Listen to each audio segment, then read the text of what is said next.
Game week, baby. We got a lot of stuff that we need to cover here on the show, here on Sooner or Later Sports Show. Thanks for pulling up. You know that boy Coop. I'm Jay. Thanks for pulling up here on the YouTube channel and listening wherever podcasts are downloaded and listened to while you're here. Please wipe your feet, like, subscribe, rate, review, and give us 5 stars. You don't think we deserve it? Go ahead and give us 5 anyway, and gift it. So, on today's episode, we've got a lot of stuff that we want to cover, so we're going to make sure we get everything compacted in here, like the latest commitment. Coop's got to give his thoughts, and I got a few more opinions on it. Talk about BV's presser that went down yesterday. He had some interesting takes. Illinois State, we've got to talk about what we hope to see in that game. And we'll also dive into the depth chart and kind of how we felt about that. So, Coop, happy Wednesday, man. I'm glad that we were able to get you on. Yeah, man. It's Jay, the next time we do a show, we're going to be breaking down a Sooner performance on the actual football field. Yes! That results in results. And no more talk season. Talk season is officially over. It's out. It's out the door. We're done. Done ski. That's the best part. Yeah, we can talk football going forward, Coop. It's actual games. We can talk about injuries, who we think is going to be where and what. Of course, we're going to dive into the depth chart a little bit. Also adding in there, we may, if we have time, we'll wrap things up and talk about some of the games around the SEC that's really got our attention. So, Coop, let's jump into the most important one here. First and foremost, we'll lead the day off with this. Got a commitment. Teron Richardson, defensive lineman out of Virginia. 3-star on most of the rating sites, but I think that it's kind of odd how low he is. But when I did my breakdown on it yesterday, I felt like what jumped out to me the most with why he's rated so low is that most of his recruitment didn't really start till this year, like April, May. Yeah. Is when you start to see all the big dogs really give him his offers. And On3 posted that he's listed at 6'5". Everybody else has either 6'2" or 6'3"-ish and a half. But everybody's roughly around 290, 295. So I'm gonna go ahead and safely say he's around 6'3" and a half, maybe 6'4", 295. But I think the thing that jumped out also with him is that dude's wingspan 6'11", Coop. That's absurd. Bro. That is absurd for that size. Yeah. So if he ain't 6'5", that's wild. If he is 6'5", still pretty wild. What you think about it? I mean, first of all, I love his frame. Kind of like what you're talking about is that goes a long way in just kind of what your projection capability is for, a defensive lineman in general. If you're at a 6'2" route, not saying that you can't be a 6'2" guy and be a big producer. Like I always go back and think of guys like Elmas Dumerville, really a shorter kid, but he wrecked shop, in college. I know he played on the Denver Broncos and the Ravens for a while, and he was part of really, really good defenses. But, with Teron, if he is 6'3", 6'3.5", so 6'3" and a half, he's going to have a lot of capabilities to do several different things. Right now, I think that big reason why the 3-star, is there is he plays in Virginia. And, when you are outside of, major recruiting hotbeds like Florida, California, Texas, typically not a lot of people have seen you. People will see the film. He plays pretty crazy on the film. He's got a lot of technique to learn, and I think that, that's why he is looking towards, coming in and being with Todd Bates is, Todd Bates can teach him a lot of the techniques, because he learns how to play with great pad level and also gets his body refined. Schmitty, he mentioned Jerry Schmidt, during his commitment, a lot of his faith-based, principles lined up with what Coach Venables wants. But he's a dude that I think probably is going to need to come in, get his body, optimized, and that's just the muscle figure. Because I think the size-wise, I mean, this is a 17-year-old kid, 6'3" and a half, 290 right now. So you come in, won't be very long before he's up over that 3 bill mark. But once he learns some of that technique stuff, that's the raw piece where, you see offers from South Carolina, from Florida, Georgia, Kentucky, Auburn, a lot of really, really higher end, tier programs. Penn State's always been known for great defensive linemen. So hopefully you see a little bit of a skyrocketing in the rankings, here over the season. It's always curious to say, what do these guys do once they've got their commitment in with a major program? Do they continue to improve, or do they just go out and they know that they know that the eyeballs are going to be on them? So I'm excited about him, and I think that his athleticism is going to be something that Chavis Bates, Venables can really, really work with.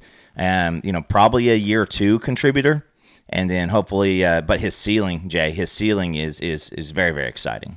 He has a very high ceiling, and being the 6'11" wingspan is the thing that's still absurd to me. That's ridiculous. Yeah. Long arms. That means that that's just absurd to me to have that wingspan. And you're 100% right. As a contributor, though, what's interesting to me is we're talking about this with John, and as I kind of thought about it more and more, when you look at the roster, in which we'll do that next, we're going to do, thoughts on the depth chart and everything, as well as BV's presser, that we're very young. And it's funny because, you know what, let me go ahead and pull it up now, because this was something that even like the Virginia Tech people were basically talking about when they looked at us competing. They were like, why would he go to that school? They've got all these dudes that are young and are going to play. And I was like, that's a really good point. But I see why. Because as much as y'all would, most people would balk at Coop, Oklahoma can afford to have a guy at his price point sit the bench for a bit. That's kind of the thing about it. Like, and the Virginia Tech mods were pointing out numbers and stuff. I don't believe any of them. But I do know that Oklahoma would be willing to spend on a player that has this high of an upside that you mentioned, because we've got a lot of defensive linemen. Like, we've got a bunch of sophomores, redshirt sophomores and redshirt freshmen that are going to be here for the next 2 years. So for T-Ron, his opportunity to contribute could be early if he is a genetic freak and he goes out there at 6'5" with a 7-foot wingspan and keeps growing.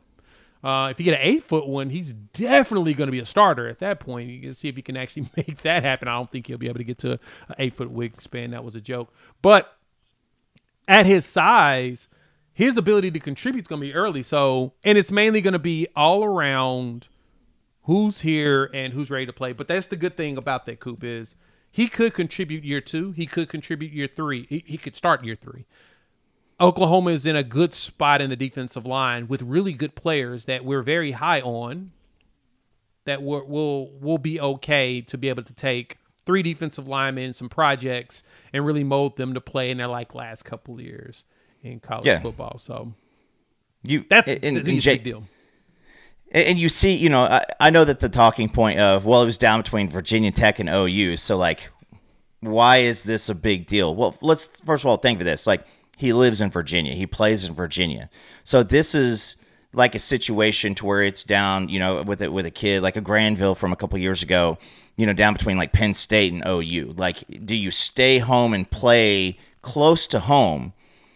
For a program that West Virginia is not what they were in the Frank Beamer days. They're just not. We understand that.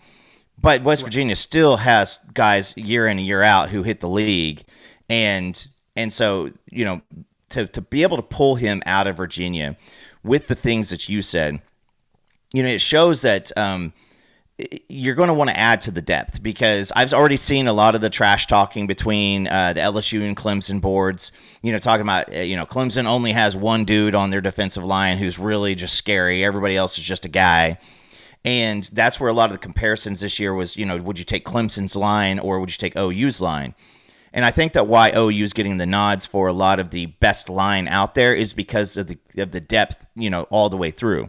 And so if you can have a guy like T-Ron here in 2 years be your number 4 defensive tackle or nose tackle, that's a great place to be. That's where you want to be, is you want to be able to roll him out there, at the end of games, when you've got a comfortable lead and get some good seasoning and good playing time. But with the ceiling of what Tyron has is, I think his floor is probably a good rotational player. But what his ceiling is he offers a lot of those intangibles where, you get a good push-up from the defensive line. He's hard to move. But then if he's got that big wing up there up in the sky, that makes it even tougher. Because, you think of a guy like Calais Campbell. Calais Campbell was a dude, running around the defensive line at 6'6". And he got home to the quarterback quite often. He was great in space and tackling.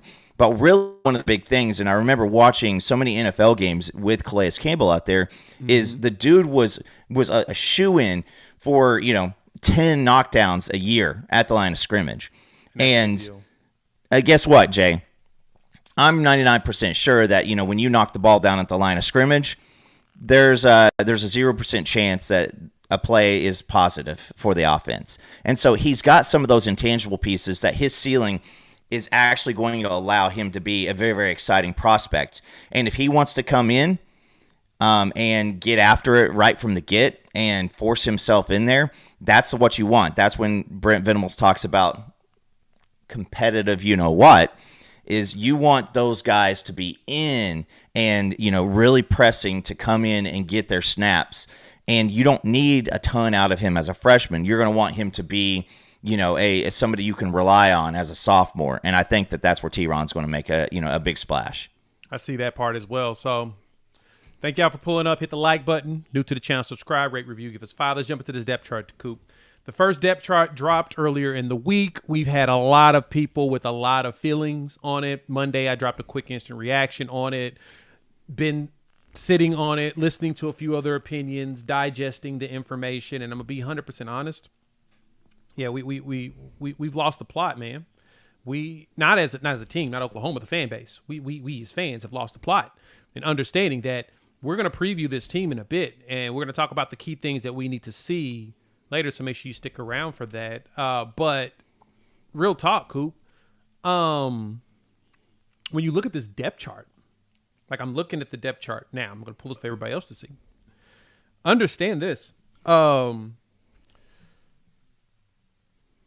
playing Illinois State. So, for us, and I don't want to go too far into it because, like I said, I want to really dive into this later, so I don't want to repeat too much information for you all on this premiere. But, Coop, when you look at the way the depth chart is configured, you can tell that it's a lot of, I want to see what you're going to do in live snaps type situation. Yeah. That's one. Two, a lot of it is being rewarded for being available. So at the presser, and this is some of the things they talked about, we can combine presser with the depth chart. That's what Ben Arbuckle and BV were really diving into was we want to reward players that were able to practice the majority of the time and be healthy. So if you with Jaden Ott down there at third, people are thinking, "Well, was he not that good?" No, it's Illinois State, and he wasn't really available for fall camp. Why play him in a game that legitimately is meaningless? Legitimately, for it in the grand scheme of things, it gives value to us as fans because we get an idea of what our team is going to look like, and there will be pieces we have to pay attention to. But overall, these are people that work their butts off in practice. They're going to start the first game of the season, be the first ones to run out for y'all to see. And a lot of these dudes are not going to play the whole game. Most of these starters won't play, especially on defense.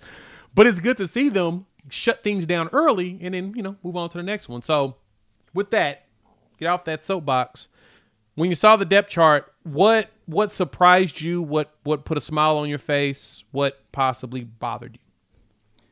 What put a smile on my face first, Jay, is this shows the depth.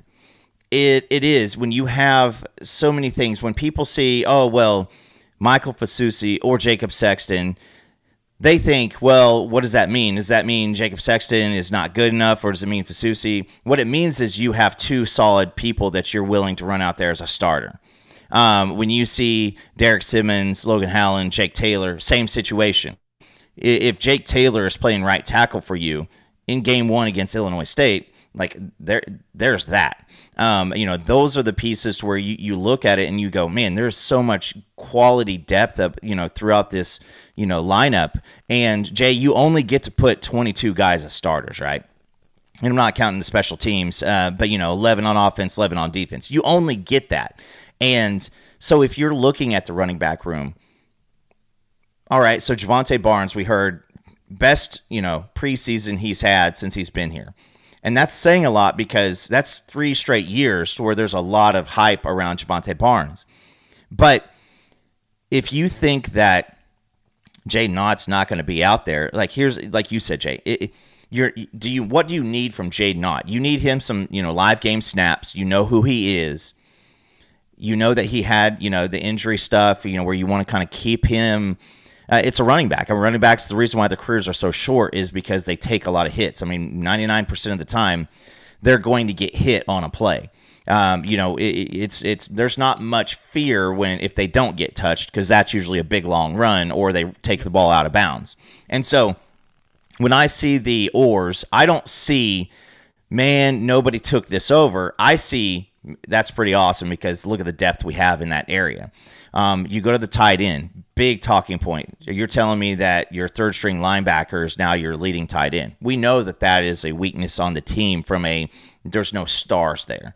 But yeah. Jaren Kanak, and you heard it in the pressers, Jaren Kanak every day gave everything on the field and then gave exponential amount off the field too. In the film room, talking to coaches, hearing things, learning responsibilities. And those are the things that when you heard that from him as a linebacker, it was he just kind of didn't, really just, grasp the concept. And so he said, okay, in grasping concepts I don't have that time anymore. I'm a senior.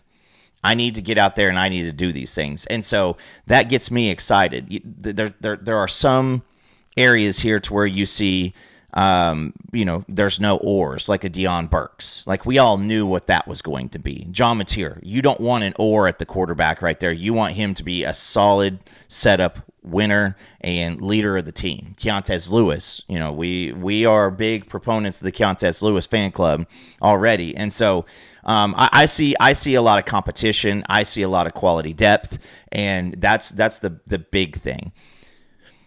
My surprise, the biggest surprise I have is Boganowski over Robert Spears Jennings.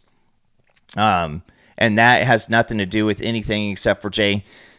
We're trying to replace quality players with better players, with more athleticism, with more capability. And Michael Boganowski was lost earlier in the fall camp with a lot of the talk about, Jaden Hardy, Reggie Powers, man out there. And then all of a sudden, the past couple weeks, Boganowski all of a sudden was getting a lot of talk. And so that was probably the one surprise that I saw. And the last thing I'll say before my filibuster is over is, Jay, it sure as heck ain't sad to see Gentry Williams there. There's no oar. It's my man from the 918 is healthy. All the injury issues that were confusing have now been cleared up. He had the surgeries. He's got some distance between the last surgery, and he is 100% healthy. And so that just brings a smile to my face because we know what his potential and capabilities are. Tulsa stand up. My bad, y'all. I got a little emotional thinking about that, dog. Got a little something in my eye. But yeah, that to me was it. Gentry, starter. We're going to get to see him and see how healthy he really is for probably the first quarter. You're going to see Newcomb most of the game, probably. You'll probably see some of the freshmen.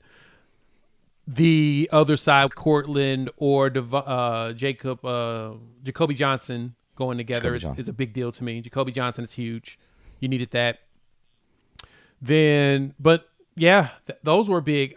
To me, Kanak is fascinating. Ben Arbuckle talked about that in his presser of just how hard of a worker he was.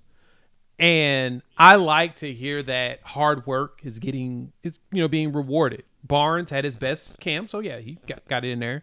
Fasusi, they even after the scare last week with the reporting on him and heat related stuff.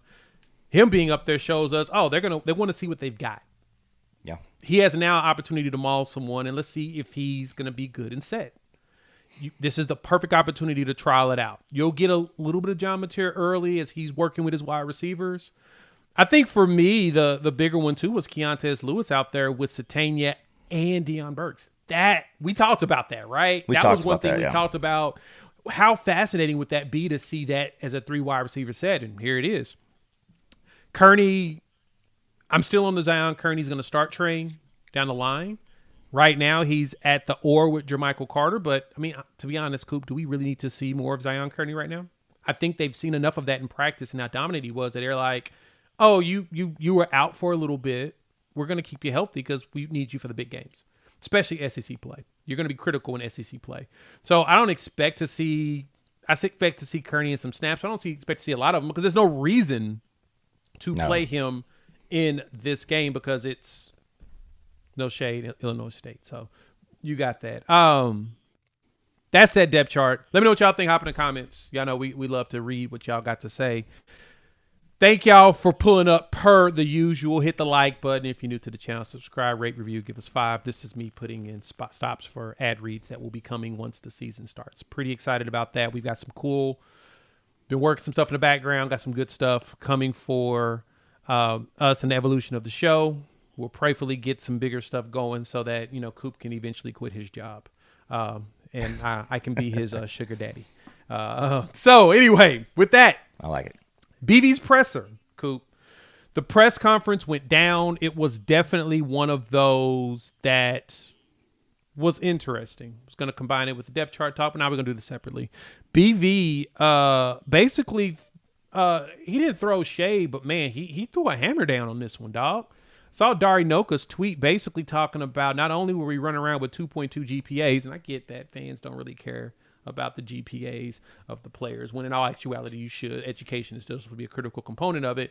And honestly, GPAs to me, you don't have to have a 4.0, but effort gets you a guaranteed 3.0 at the collegiate level. Period. Like effort gets you that. Teachers know you. They're going to help you. They're going to find ways to help you get at least a 3.0 in their help. I took humanities in college and I was failing it literally the first month of it. So I went to my teacher's office hours and I said, look, I don't know why this information, I cannot retain it. It just will not stick.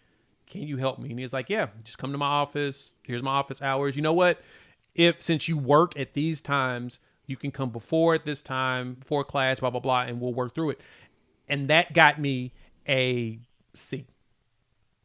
And that was just because of the effort I put in. I probably didn't even deserve that. I think he was going to give me a B, but I was struggling so bad in the beginning that it was kind of hard to justify that. But no, real talk, though.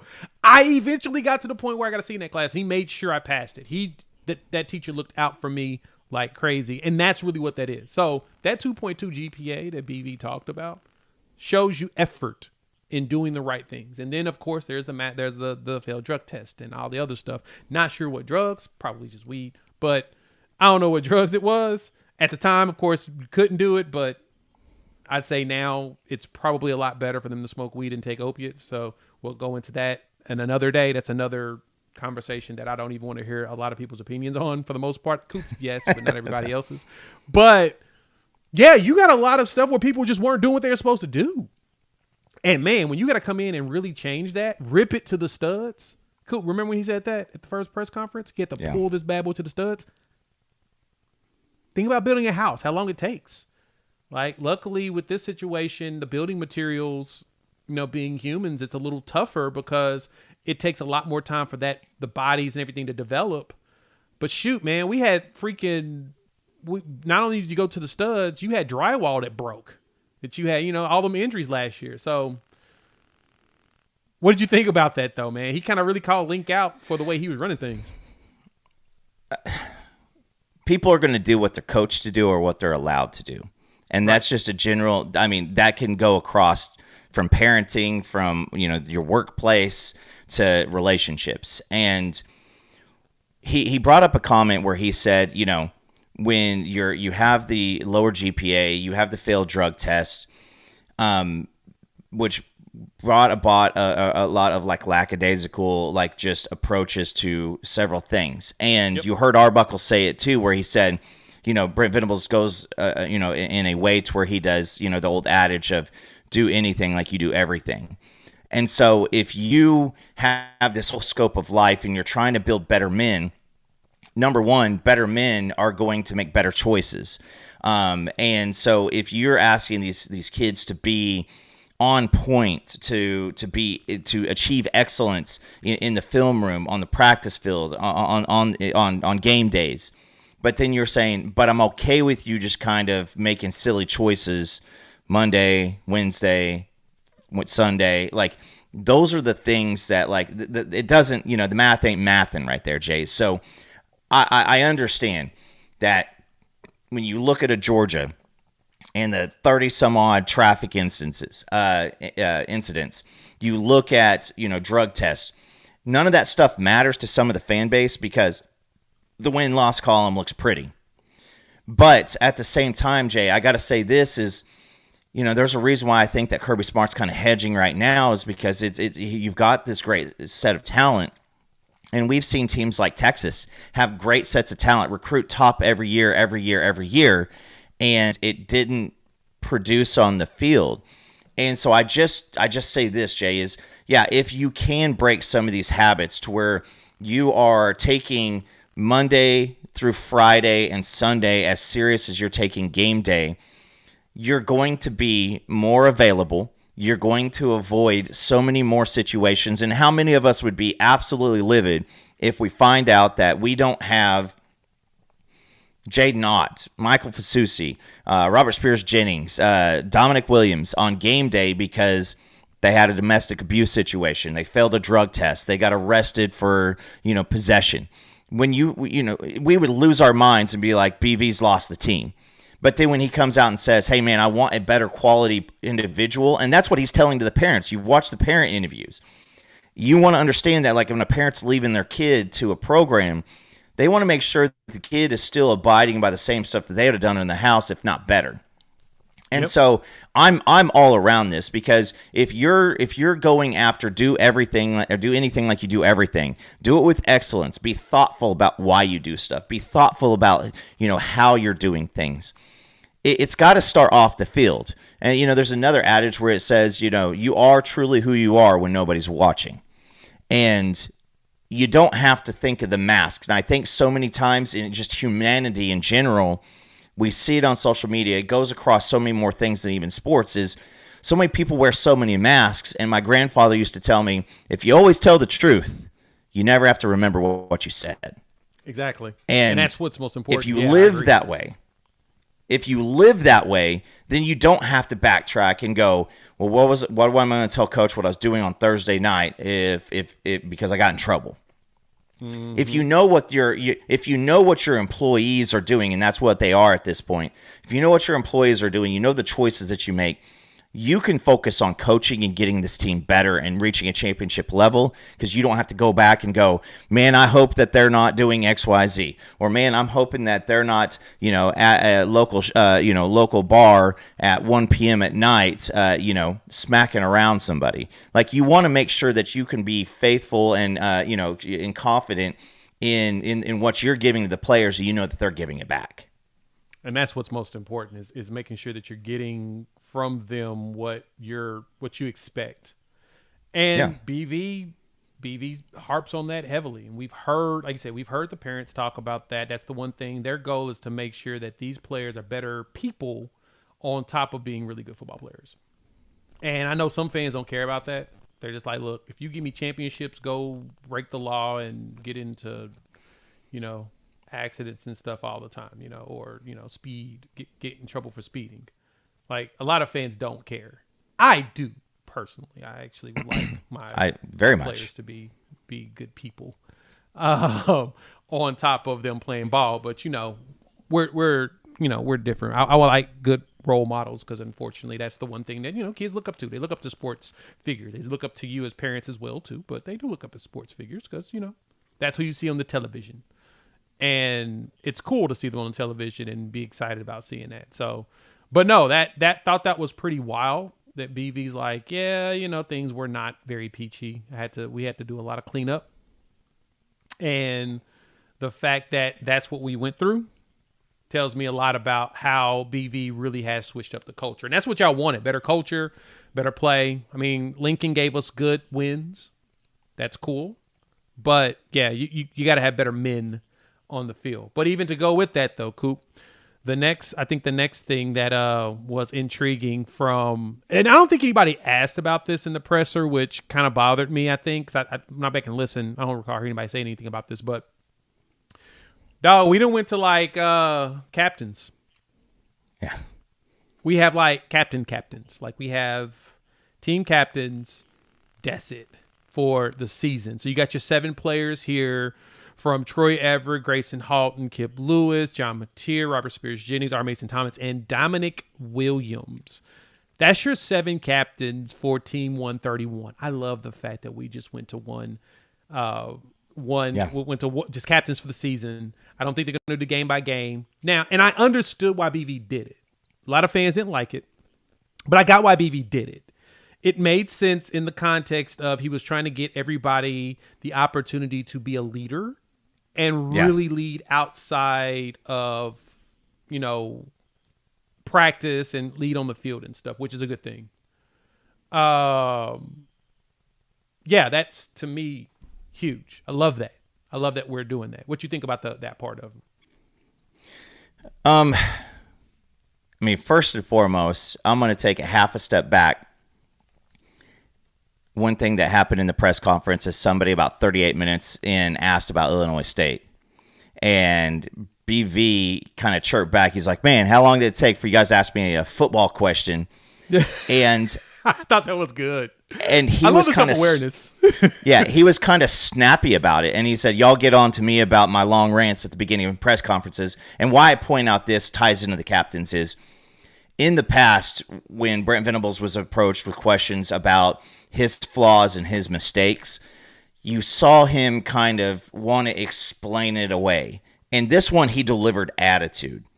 And I think that going with this and going with the team captains as a set team captains piece here is he looks at him and he says, all right, we are going to do things, and it all starts with you 7.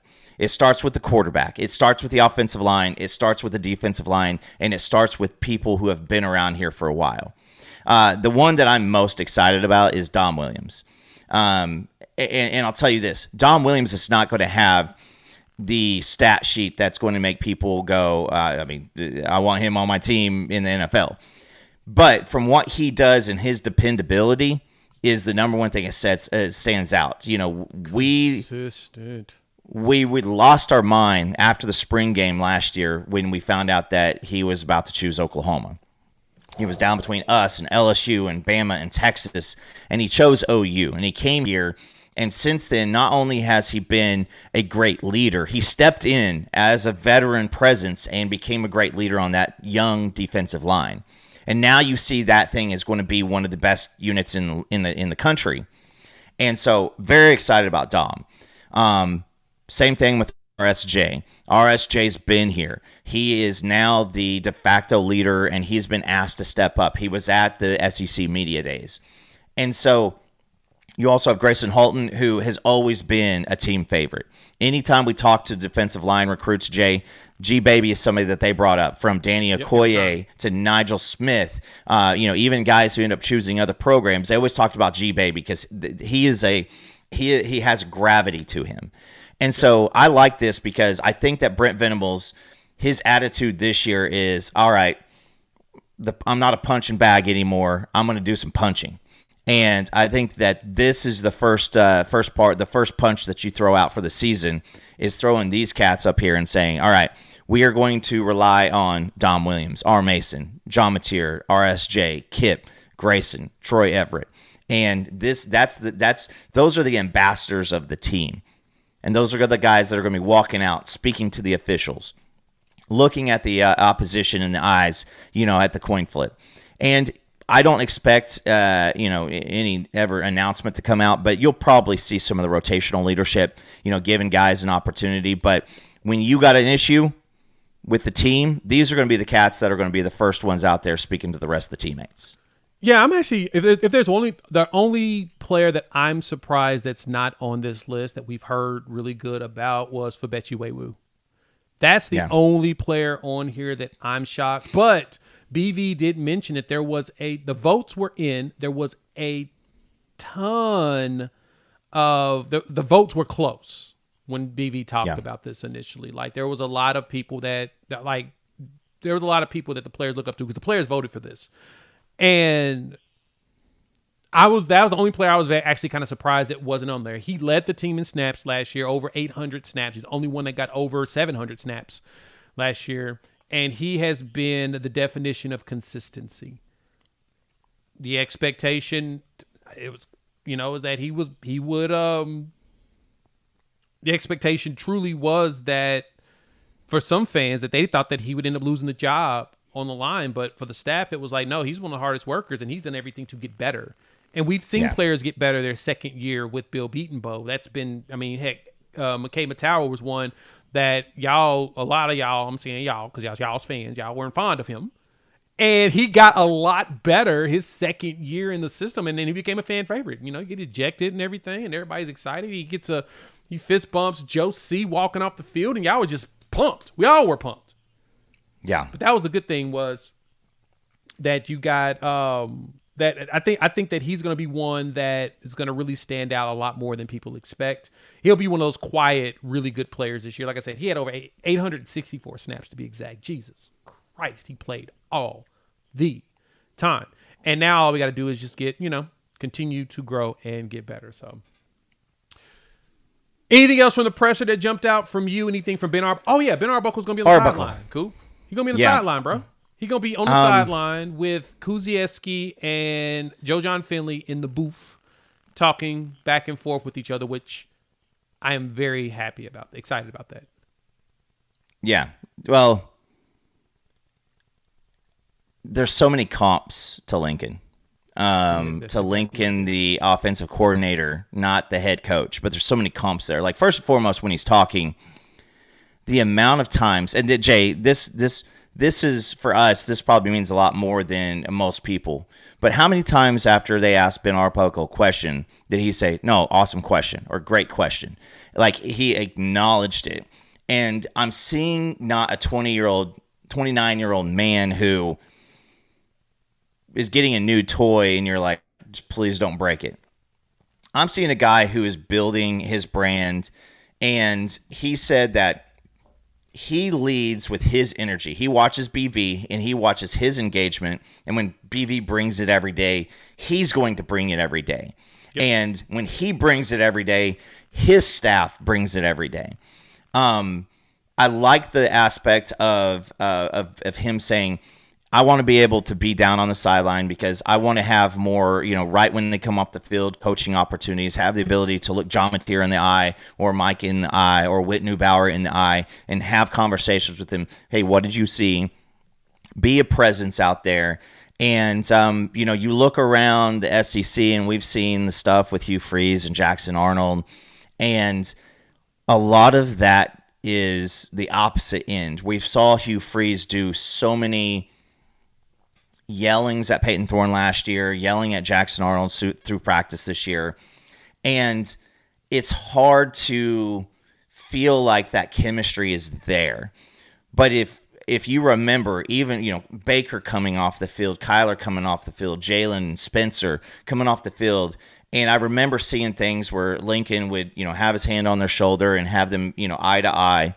And I try to teach my daughter that with her soccer coaches is when you are getting instruction, they know that you're in and that you are on the same page when you make that eye contact and when you make that ability to listen to that hard moment. It's easy to high-five your coach after a touchdown or a long completion.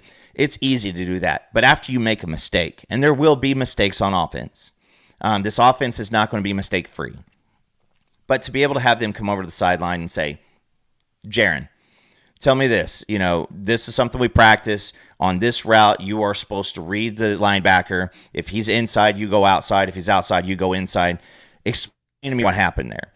And there's going to be a lot of that tutelage that with Ben Arbuckle being down on the sideline, that he is going to be able to real time fix some of these issues. Where up in the press box, it's the telephone game. Hey, can you go grab Jaron? Well, now you got a GA running down trying to find Jaron. Bring him over. Hey, put the headset on. And then Jaron's watching everything else go on, and he's paying attention to the field, and he's worried about the fans, and he's worried about his teammates, and he's trying to, make it look like. And so there's just a lot of, one-on-one intentionality. And when you were listening to Ben Arbuckle speak in this press conference, the one thing that I felt was like, man, he is young, but nobody's going to listen to this press conference and be like, that guy's not a few weeks out or a few years out from running his own program, because he seems to have the bones of the house are there for him. And now he just needs to prove it at a bigger stage. And so we should enjoy Ben Arbuckle because, Jay, I can't say that 4 years from now he's going to be at the University of Oklahoma. Yeah, and that's, to me, it's the kind of why I said, the expectations around here should be, prepare yourself in 2 years, maybe 3, if we get lucky, that somebody's going to snatch him up. If he produces the way we want him to produce, that is the inevitable ending to this relationship, is he's going to get a head coaching job. Teams search and go after offensive-minded guys because offensive-minded coaches always lead to quick wins. Every time. They're guaranteed to get you quick wins. So the numbers will always look great. The question is, do they get you and elevate you to the championship level, to where you're playing for the championship rather than getting right there to the playoffs and that's it. You want to get up there more than anything. So that's going to be the biggest question, is how long we get to hang on to Ben Arbuckle if he produces. So pretty excited about that. Let me know what y'all think. Hop in the comments. We want to hear your thoughts. Thank you all once again for pulling up. Please hit that like button. If you are new to the channel, subscribe, rate, review, give us 5 stars. Coop, let's wrap up. Let's preview the competition. We've got Illinois State coming up this week. I am in every way, shape, or form excited because that means that we are here for football, baby. It's game week. There's a lot of things to consider going into game week. This is Illinois State, as we know, just kind of a background on the team, just for everybody's, for y'all to understand. Illinois State was, let me see. They went 10-3 last year. They were one of the better teams in FCS. They are not a bad team, but they're an FCS team. That's the thing I think I need everybody to remember. From there, though, as the FCS team that they are, the thing that we have to keep in mind in this conversation is last year when they played Iowa to start the season, Iowa beat them 40-0. Iowa doesn't score points on offense. We know this. No. So Iowa won 40-0. So I'm going to give you my first thing. You give me something next, Coop. We'll go back and forth to wrap it up before we talk about some SEC games. I want to know, what about this game that you will be keeping your eyes on? The one thing that I will be paying attention to the most, because this was the number one red flag for us last season, third down conversions. We actually, what was it? 0 for we 8. We were 1 for 12 Yeah. last year. 1 for 12 on third down conversions last year, and that was the red flag that jumped out to me the most. I think the speed option touchdown between Tatum and Hawkins was the first conversion at the end of the game. It was. I will be paying attention to that, number one. That is the thing that will be the biggest thing that I will be watching, is not only how many third downs we have, how many we convert on. Coop, what about you? Again, Brent Venables in the presser said, this is a playoff team. Was it in a different tier of college football? Yes. But that means that in the game that they play, they are very good at. So typically when you see those situations, I think Oklahoma State played, the championship winner 2 years ago, to start the season off for the FCS. What happens is you have guys who they don't have the athletic traits that a D1 guy has, so they may not have that first step burst. They may not have that that ceiling on the pass rush, the ability to read to keep up on defense or keep up on offense. But these guys have big bodies. So just looking through their defensive line, you've got a 335-pounder sophomore out of Orlando. You've got defensive ends who are 270, 265. Another D tackle at 295, 290. So you're going to have real boys, real bodies. Now the explosiveness is not going to be able to match Oklahoma. So winning at the point of attack is a really, really big thing for me. Is you should not be losing multiple battles in a series along the offensive line. Along the defensive line, you should not be getting stymied play after play. You need to have disruptive plays. So I'm looking for disruption from the lines. Is the offensive line getting pushes, playing past the line of scrimmage in the positive? Yep. That's something we couldn't even do against Temple or Houston last year. And then on the defensive line, these guys, plain and simple. You can line up a straight defensive line rush, and you need to have your responsibilities on the edge, and then you need to have the push up the middle. And I want to see that. I expect this defensive line to be phenomenal, and there should be zero excuses. This needs to be a 8+ sack type of an affair. 12+ tackles for losses. So I want to see winning the vast majority of battles at the line of scrimmage. That's a good point. Next up for me, though, on that, as you made a good point, last year to start the year against Temple, we gave up 97 yards. I think it was 197 yards. That was the first time that Oklahoma had given up under 200 yards in a game. So I think it was like we did that with Arkansas State in 23. But we really hadn't did that against actual FBS opponents. But Temple was that. This is FCS. My expectation is this should be less than 200 yards in this game. The defense, as you mentioned about the defense and the way they should play, I 100% am in that exact same mindset. There should be a lot of sacks. But the biggest thing for me is in that game, we should not allow more than 100. Then we shouldn't give more than 200 yards. It should be under 100. Under 200 yards easily. Maine got 251. 144 pass, 107 rush, and you could just tell that we were just kind of just meh in that game to start. I want that to be less.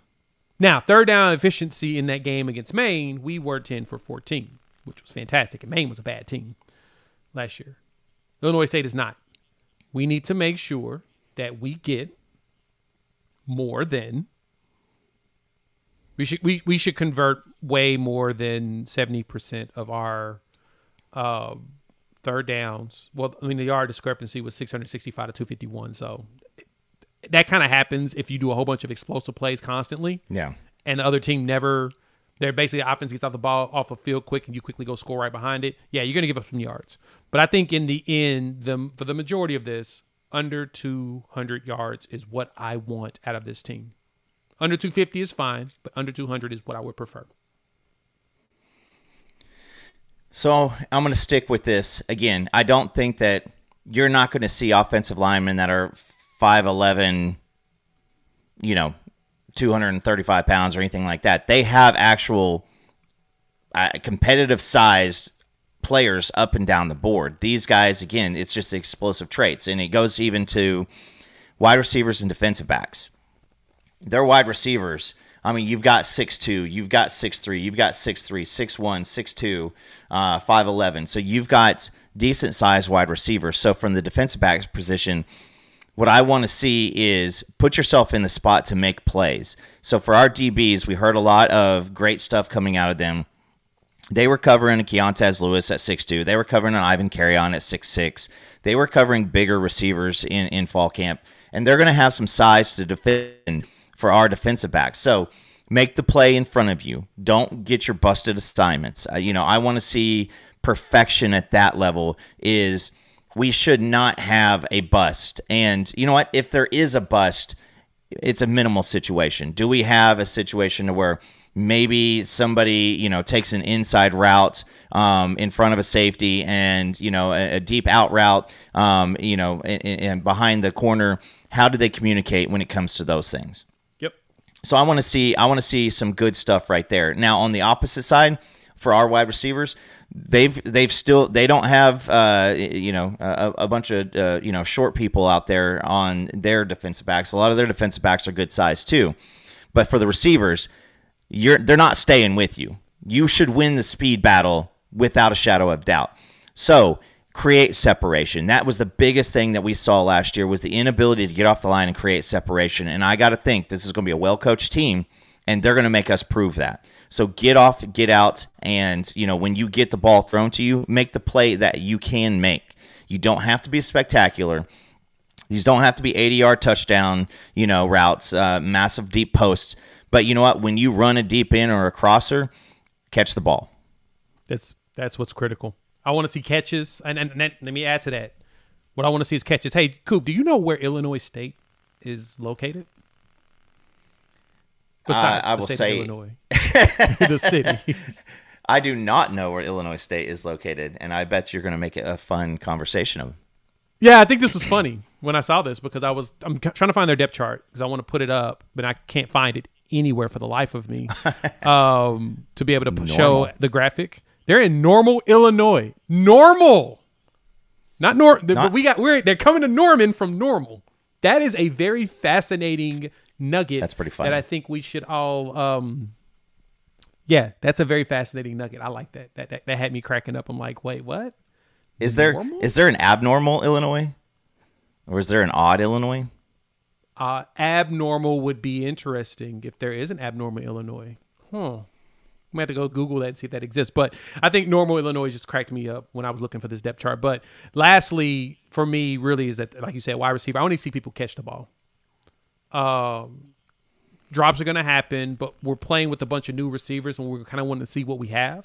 So my expectation is that we need to make sure that we are making these catches and we're making the magic happen. That is what I want to see big time out of them. What's the last thing that you are really looking at in this game? I want to see different paces from the offense. I want to see a quicker paced approach from the offense. And, I don't expect Mateer to be playing. Listen, we didn't expect Jackson Arnold to be out there but we understood because he was a young kid. He needed to be. But I want to see pace. I want Ben Arbuckle to dial up the intensity, but I also want him to slow it down, and I want to play in a box. So that is going to have a lot to do with guys making plays, getting back to the line, going quickly, popping out, taking some time, and going. I want to see the running backs be able to, the offensive line to create holes up the middle to create some explosive plays, and then also to be able to attack the edge and create some explosive plays there. I think that I want to see a good balanced attack from a lot of different schematic standpoints. Ben Arbuckle is very, very good at creating opportunities for his playmakers. And so I want to see that. I'm interested to see, what type of RPO. And listen, RPO became a word that we want, or a phrase that we wanted to avoid at the end of even Gabriel to even last year, because the RPOs were just not balanced. But that is a staple of what Arbuckle does, and Mateer is super comfortable with it. So I'd like to see John Mateer make some good, some good choices and some good decisions, because if he's able to do those things and he's able to create some tempo when he wants tempo, that's going to be very, very good for our offense. And after last year, again, tying back to the press conference, what did you want to do? He said, I don't want to disparage anything that happened last year or speak on anything that happened last year, but he preached about confidence. So I want to see some confidence instilled in this offense. And I usually don't say stuff like this, Jay, but I want fans losing their minds for the best of best at the end of this season or at the end of this game. And I want them to start talking crazy. I want people who are doubters and didn't have their feet in the water. By the way, if you ain't in the water right now, Jay, you are looking beyond the fence. And I don't want you trying to jump in the pool after week 6. I want you in the water now. It's all or nothing. Do everything like you do anything. And I want to see people doing that. But I want to see at the end of this game, I want people people talking about Mateer for Heisman, because that's what you need to see. You need to see such a clean effort that fans can't help themselves. Exactly. I expect y'all to be heavily in this water. All right, let's go rapid fire around these games to wrap up this. SEC, we got Texas at Ohio State. Not gonna lie. Actually, let's start early. We got Auburn going up against Baylor. That's freaking huge. That's gonna be a fun game on Friday night. I'll have dual screens going. I'll be watching Auburn Baylor with Colorado and Ja Tech. I want to see what Prime's going to do. But how you feeling about this Auburn-Baylor game? Baylor should not be able to keep up internally on the defensive line, offensive line. Like, that's where I think Auburn has a massive advantage right there. But Baylor has per my opinion, Baylor has the advantage from the quarterback perspective. They got an advantage from the head coach perspective.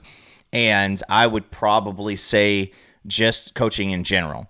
And so I think that this is probably a game to where, if based off everything we kind of know about the Auburn offense, I think that this is a game that probably stays pretty close early. But I think that the athleticism and I think coaching and just the relationship between Sawyer Robinson and that offense, I think Baylor gets this in the end. But I don't think it's going to be a blowout. I think that Auburn's lines are going to keep the game close for a while. Yeah, I think Auburn's going to play a lot better than people expect. But I am very, very, very, very, very, very excited to see what Baylor's going to be this season. Like, for real. Like, Baylor's one of the teams for me that I think they're going to be the bigger shock for college football. I think they're going to be a really big shocker this year, especially in the Big 12. I think they actually have a chance, in my personal opinion, to play for the Big 12 championship game. I'm just keeping it a buck. I'm not going to even pretend like I don't think Baylor's going to be good. I think they're going to be good. There's a good chance that they could win this game. And with all of the returning production, all of the seniors that they have, similar to Auburn's got a lot of veteran presence except for a quarterback. But Baylor's got the veteran quarterback too. Like, Sawyer Robertson is very highly regarded. I do think that this game's going to be interesting. All right. Texas and let's get out of this one. Texas. Why'd I go Big 12? SEC. Texas versus, well, actually Syracuse and Tennessee is going to be interesting. Tennessee's, of course, a 13.5-point favorite. It is in Atlanta. Fran Brown, to me, has put together a very disciplined team there up in Syracuse. He's done a really good job of turning things around, in my personal opinion. I think Syracuse may be a little bit more of a shocker in that game. What you think? I'm with you. Now, I will say this. I've seen Syracuse with some good positive feelings preseason in the past.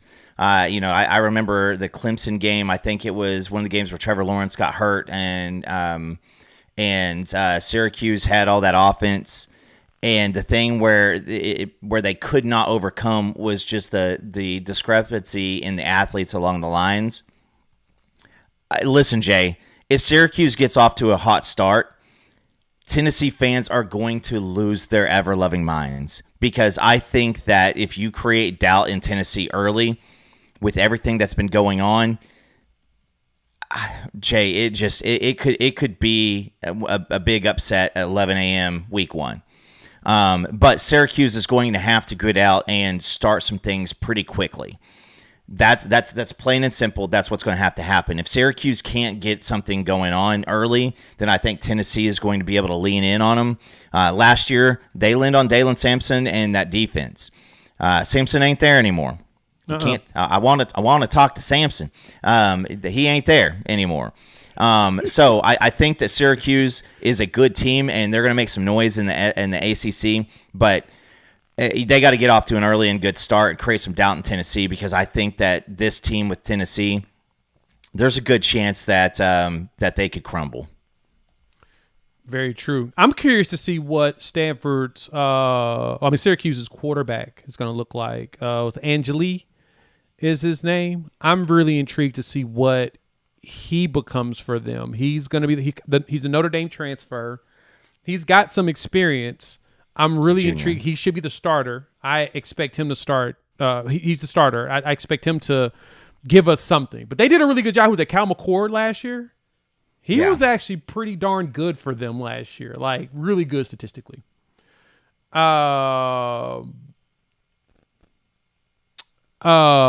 here for that. So they've got their entire offensive line is basically transfers at Syracuse for the most part. They got a lot of transfers on defense, but it's a lot of older players. They may start a freshman at corner, which would be interesting. We'll see if that happens. This is from our lads. But, man, I forgot. Jonte Cook is up there at Syracuse. Oh, boy. It's going to be funny. So, I like that game. That's one to definitely keep my eyes on for. Texas and Ohio State, what you think? Both of these teams. I'm going to go out. Jay, you can clip this one. Texas is number one in the preseason because nobody else had faith in Penn State, and nobody else really took it and seized it. So somebody had to be number one, and that's why Texas is number one. Somebody has to be there. Both of these teams are replacing a lot. Texas is going to be rolling out a guy who would have been as their starting defensive tackle, a guy who would have been third string at Ohio State this year. Ohio State's replacing a lot of folks. I give the edge to Ohio State because it's up there. I see this maybe being, I think that line is dead on. I think that this is a field goal at the end of the game. And if Texas is kicking it, there's going to be some clinching going on because kicking was an issue for them last year. But Ohio State's going to lean in on the veteran leadership of their defense, guys like Caleb Downs. They've got receivers. Every single dude that's running out there, wide receiver, until they prove me wrong, they are the best unit in the league. But you're replacing both your DC and your OC. Hartline's now going to be calling some plays. How does his relationship end with Ryan Day? Does Julian Sayin rely on his playmakers, and do they keep a game called to where you're just turning the ball to the playmakers? You don't have Travion Henderson anymore at the running back. So I think that this is going to be a low-scoring game. The total being at 47.5. Jay, I could see this being just a little bit underneath that. Both teams are going to be doing body blows and small jabs and kind of feeling each other out. So when it's time to take your swing, who's going to be able to land the blow at the end of the game? Right now I'm going to Ohio State, and I think it is a one-score game. I think it's going to be a close game too. I think it's going to be that one should be a fun game. Good noon, big noon kickoff. Unfortunately for Ohio State and Texas, neither one of them can get away from those 11 o'clock kickoffs. So glad that we're out of the Big 12. Alabama, Florida State is, of course, one of the big boys for the weekend. Alabama 13.5-point favorite down at Doak Campbell Stadium. I don't like that spread. I think it's too high. I know that we think that Florida State's dead, but I'm not going to say that. I think that Norvell bounces back. I think their mean is in between that perfect season they had with Jordan Travis and what happened last year. I think they're in the middle there. So 7-8 win team, probably most likely. I think that spread's high. I don't think Alabama covers it. I think it's going to be a lot closer game than we think. Florida State's done a really good job of getting trench players in the portal. They've done that for years. Their biggest issue last year was quarterback play and just what Norvell was doing. Now they got themselves another OC, right? It's going to make it even more interesting to see exactly how this offense is ran as a former head coach.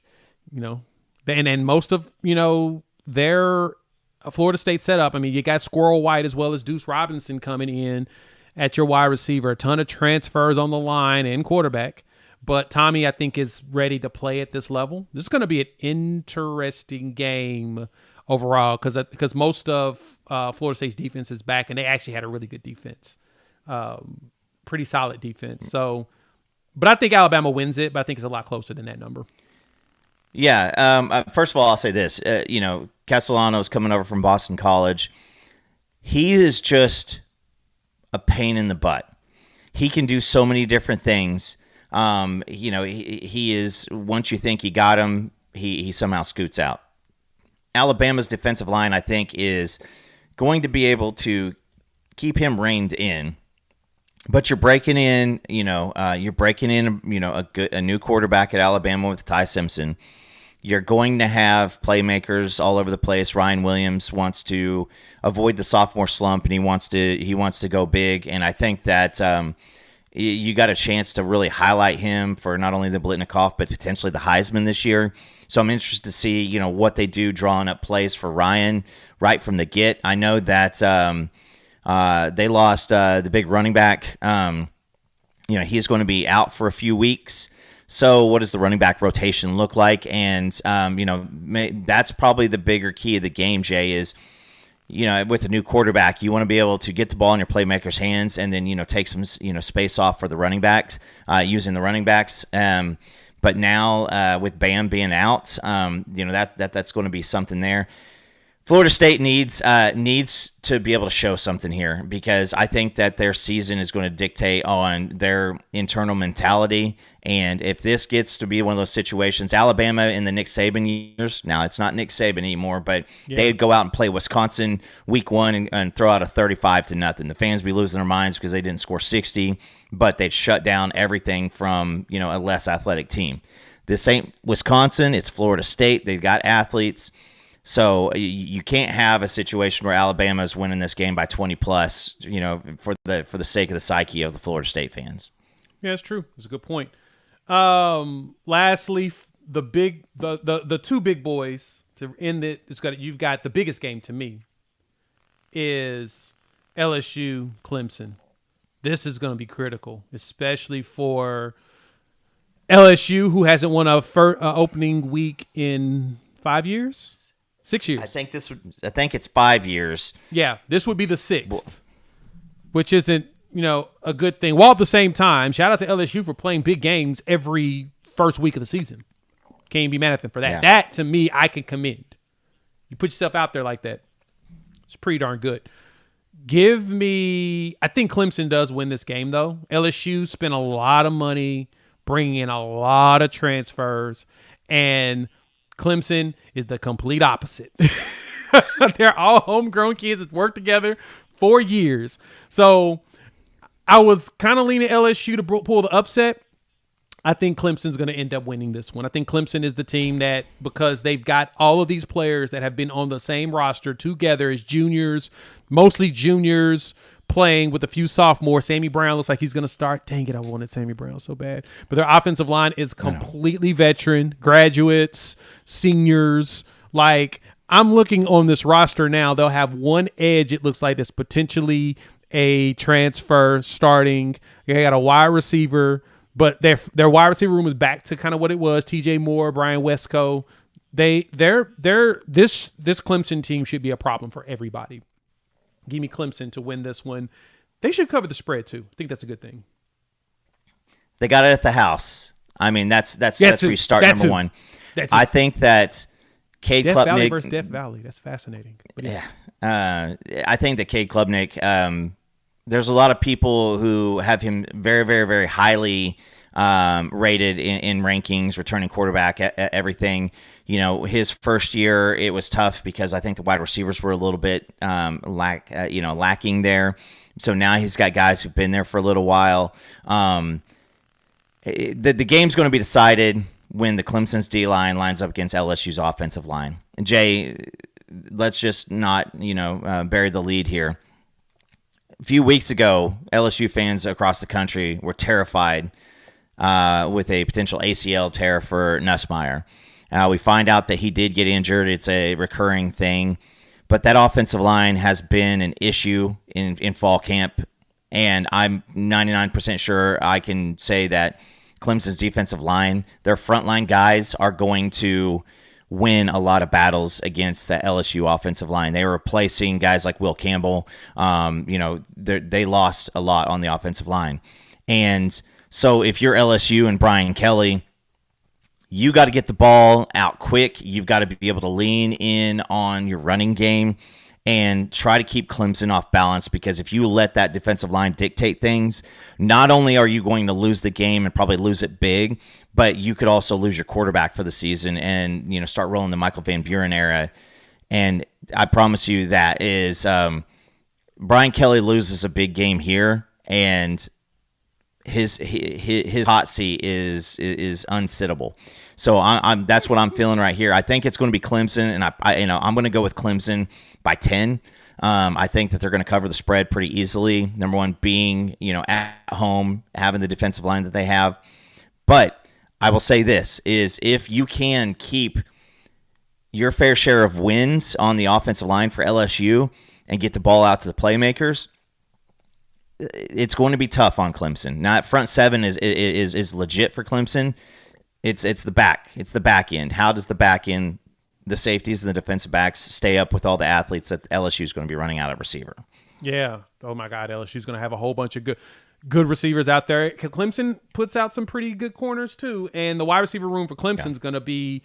I mean, LSU is considered DBU. They've been considered that for a bit.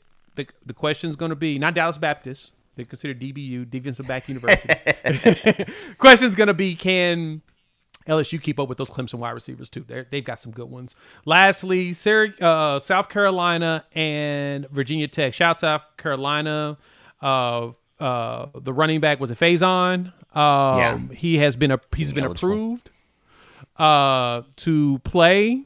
Razul Faison. That's couldn't remember his first name for the life of me, but came from Utah State. Solid running back. I think he's going to be their bell cow.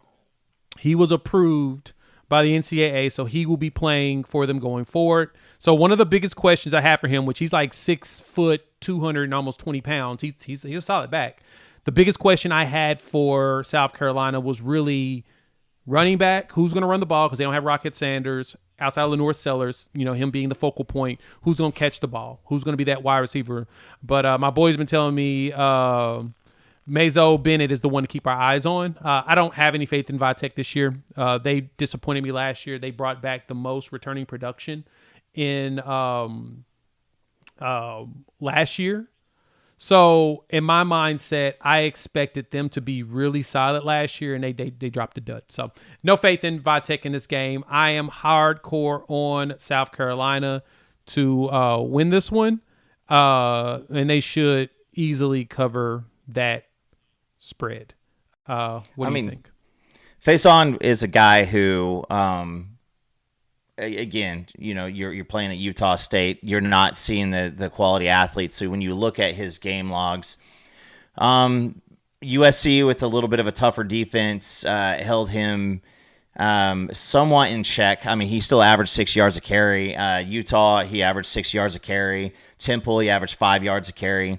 It looked like most of his production came from because the offense in general was having in passing only situations. So I think that he is an upgrade over Rocket Sanders this year, and that makes them a danger because you're going to have a nice running attack.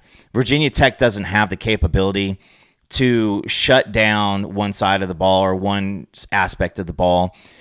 This is going to be a game to where South Carolina should go out kind of how OU is going to go out against Illinois State. Like, you just go out, you run your stuff, you get your win, probably shorten the game, work on some things, from the passing game, but you're going to lean in on the running game. You're going to lean in the fact on Sellers and Faison are probably going to be guys that are going to have a bulk. I I would say if you're South Carolina, your goal is to rush the ball for 350 plus. Like that's your goal for the game.